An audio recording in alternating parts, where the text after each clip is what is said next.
نفل زیادہ پڑھتا، ذکر اذکار زیادہ کرتا، عبادت زیادہ کرتا، تلاوت زیادہ کرتا، درود پاک زیادہ پڑھتا، تو جناب عبداللہ ابن عمر نے اسے آزاد کر دیا۔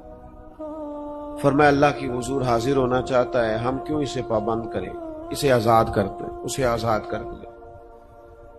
ایک اور غلام نے سوچا کہ یار یہ تو بڑی بات ہے، اس نے بھی اللہ اللہ شروع کر دیا۔ حضرت عبداللہ ابن عمر نے اسے بھی آزاد کر دیا۔ اب وہ غلاموں نے کام پکڑ لیا، نفل پڑھتے آپ اسے آزاد کر دیتے۔ ایک دن آپ کے بیٹے کہنے لگے بابا جان یہ آپ کو دھوکہ دیتے ہیں، بعد میں پتہ نہیں پانچوں بھی پڑھتے ہیں کہ نہیں۔ آپ کے سامنے یہ نفل پڑھتے ہیں، بڑے سجدے کرتے ہیں، آپ آزاد کر دیتے ہیں، آزادی کے بعد پتہ نہیں کیا کرتے ہوں گے، دھوکہ دیتے ہیں۔ حضرت عبداللہ ابن عمر نے بڑی ہی اعلیٰ بات کر دی، رب کے بندوں کی یہی شان ہوتی ہے۔ فرمانے لگے یہ مجھے رب کے نام پہ دھوکہ دیتے ہیں، میں تیار ہوں دھوکہ کھانے کے لیے۔ اس نام پر میں دھوکہ کھانے کو، یہاں لوگ بڑے بڑے ناموں پہ دھوکے نہیں کھاتے، تیرا پلاٹ مہنگا بیچ دوں گا، لوگ دھوکہ کھا نہیں جاتے، تو جمع کرا تیرے 100 کے 250 ہو جائیں گے، کھاتے نہیں۔ دولت کے نام پہ تو دھوکے کھاتے ہیں نا، لوگ اقتدار کے نام پر بھی تو دھوکے کھاتے ہیں نا۔